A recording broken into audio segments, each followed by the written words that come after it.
Let's get positive here, because Kyle Larson, win number 4 in the season, separates himself at that tier of 3 win guys. Am I crazy to put my tinfoil hat on here and say Kyle Larson running the Indy 500 in May? It looked like the way they ran those race cars today, it was very similar, almost like a slow-mo version of the Indy 500. Was that experience, did that pay off today? I mean, it certainly felt like it. I mean, just the way that Kyle Larson was able to kind of knife through the field today. And yeah, I will say that was one of my observations from this race was they ran this race like the open wheel guys do. There was a lot of the fanning out in the straightaways. There was a lot of trying to break up the, kind of break up air and really kind of just mess with people to kind of avoid them being able to draft them down the straightaways. It felt like a little bit of an IndyCar race. And I think, honestly, Kyle Larson's experience running in the open wheel car did help him out a little bit. I think, obviously it's a completely different animal, open wheel to stock car racing. But when the styles looked as similar as they did, I mean, it was kind of weird to watch because you're right. Saying it like you did with the slow-mo Indy, I think you're 100% right. It was definitely, we heard all week about how there was really kind of one racing line and, we're really kind of, I think a lot of what I was seeing was a little bit of skepticism with what this race was going to look like. Obviously there's been some calamities at this track in the past, but no, I thought the racing on NBC today was very, very intriguing. It was fun to watch. It was very interesting. I'm glad you noted the NBC part. Thank you. No, when you look at this top 4 ad, Christopher Bell, Tyler Reddick, Ryan Blaney, even with his family background, and then Kyle Larson. So all 4 of the top 4 guys there all have an open wheel dirt racing, some sort of background there. And when it comes to Indianapolis, you have to have that no fear limit like that. You're pushing it to the wall, and it's a different style of oval than these guys are used to. And I just feel like the way, like you said, Ad, even the way they fanned out, the way they had runs, the way Kyle Larson had a lot of dive bombs on guys. Like I said earlier, started 23rd on that last regulation restart there before battling his way up to first, really, up on that last overtime restart there.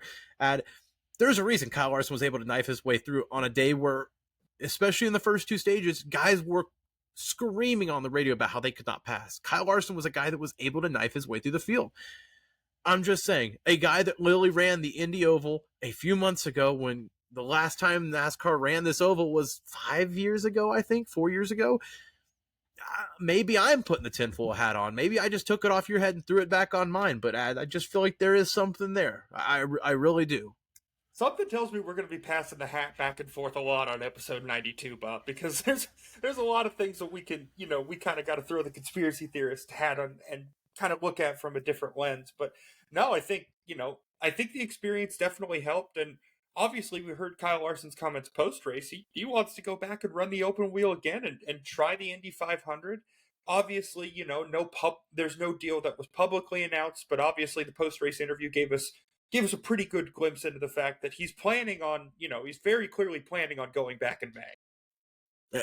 The fact that he's even willing to tease it like that, I know he's probably excited and in the moment, but it just shows that it's probably still out there. He even said, like you had said in the post-race interview, I'd like to announce something in the near future here. So that at least means there is chatter here. I know it was a 2-year deal initially, but it hasn't been confirmed as that 2025 deal for the double.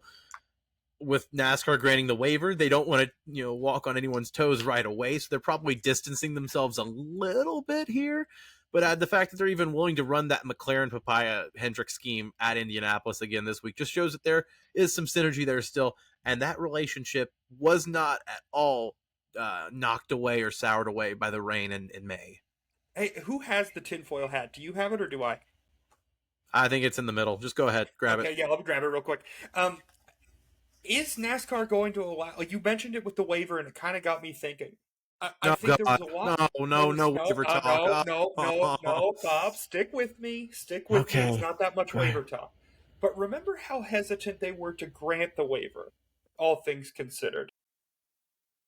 Would NASCAR really make an example out of Kyle Larson here?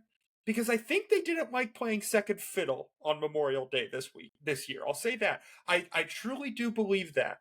But would they make an example out of him if he wasn't able to get there and there was some sort of weather thing that happened again. I don't know. Like I said, got the tinfoil hat on. You can't really take everything I'm saying. I'm going to rip the tinfoil hat right off of you right now. Are you really saying that Kyle Larson just got screwed by NASCAR, could be potentially screwed by NASCAR after the race he just won today, Adam O'Shea? I really want you to look me in the eyes right now and say there's an injustice for Kyle Larson after the way he won that race today, sir. Please look our viewers in the face.